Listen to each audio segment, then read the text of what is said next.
जय श्री राम, जय श्री कृष्ण। बागेश्वर राम कथा में सभी भक्तों का स्वागत है। महाभारत में वर्तमान कलयुग तक की घटनाओं का विवरण मिलता है।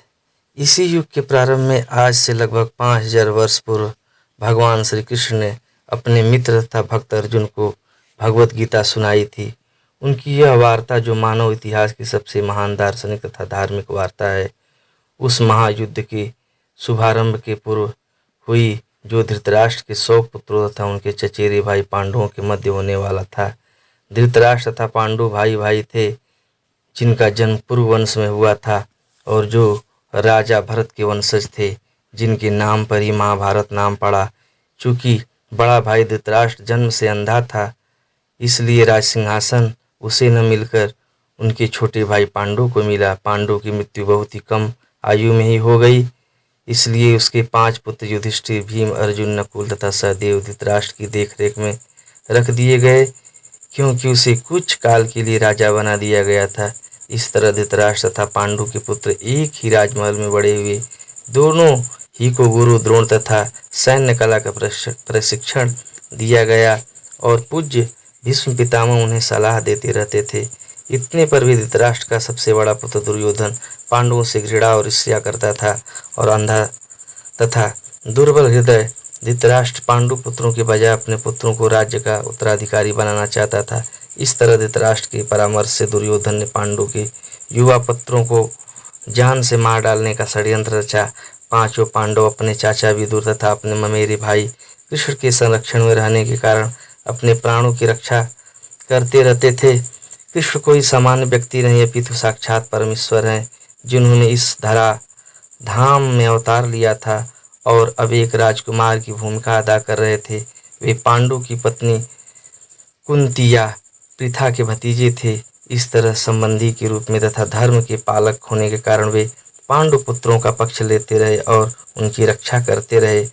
किंतु अंततः चतुर दुर्योधन ने पांडवों को जुआ खेलने के लिए ललकारा। उस निर्णायक स्पर्धा में दुर्योधन तथा उसके भाइयों ने पांडवों की सती पत्नी द्रौपदी पर अधिकार प्राप्त कर लिया और फिर उसे राजाओं तथा राजकुमारों की सभा के मध्य निर्वस्त्र करने का प्रयास किया।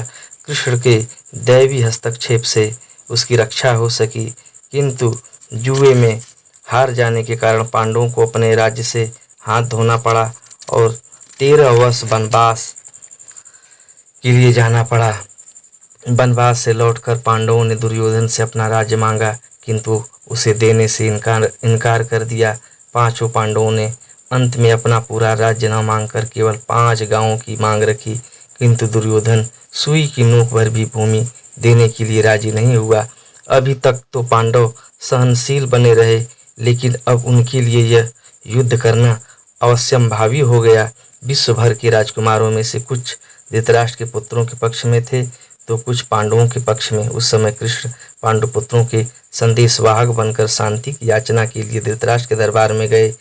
जब उनकी याचना अस्वीकृत हो गई तो युद्ध निश्चित था। अत्यंत सच्चरित्र 5 पांडवों ने कृष्ण को भगवान के रूप में पहचान लिया था, किंतु धृतराष्ट्र के दुष्ट पुत्र उन्हें नहीं समझ पाए थे। फिर भी कृष्ण के विपक्षियों की इच्छानुसार ही युद्ध में सम्मिलित होने का प्रस्ताव रखा।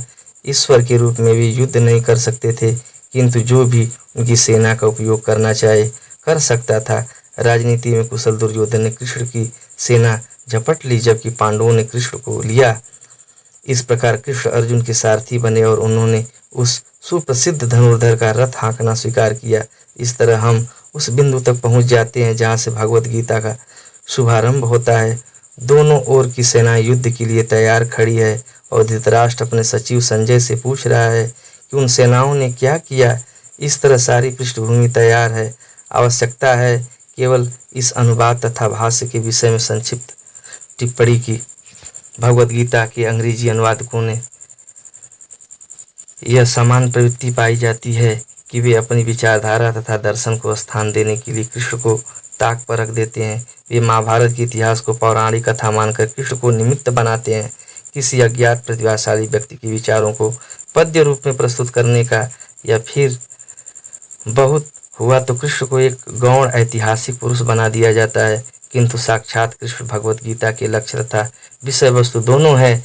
जैसा कि गीता स्वयं अपने विषय में कहती है, यह अनुवाद तथा इसी के साथ दिया हुआ भाष्य पाठक को कृष्ण की ओर निर्देशित करता है, उनसे दूर नहीं ले जाता। इस दृष्टि से भागवत गीता यथारूप अनुपम है। साथ ही इसकी सबसे बड़ी विशेषता यह है कि इस तरह यह पूर्णतः ग्राह्य तथा संगत बन जाती है। गीता के वक्ता एवं उसी के साथ परम लक्ष्य भी स्वयं कृष्ण है। इसलिए यही एकमात्र ऐसा अनुवाद है जो इस महान शास्त्र को सही रूप में प्रस्तुत करता है।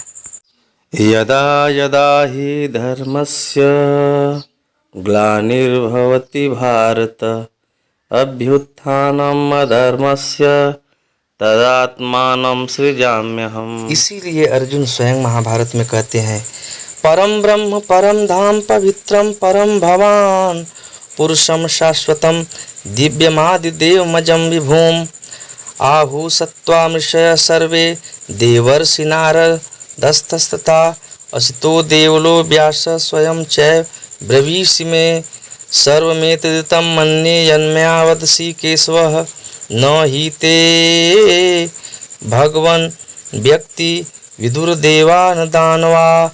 अर्जुन ने कहा, आप भगवान परम धाम पवित्रम परम सत्य है, आप शाश्वत दिव्य आदि पुरुष अजन्मा तथा महानतम है। नारद असीत देवल तथा व्यास जैसे समस्त महामुनि आपके विषय में इस सत्य की पुष्टि करते हैं, और जब आप स्वयं मुझसे इसी की घोषणा कर रहे हैं, हे कृष्ण, आप जो कुछ कहा है उसे पूर्ण रूप से मैं सत्य मानता हूँ।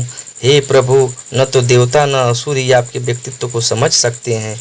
जय श्री कृष्ण, जय श्री कृष्ण।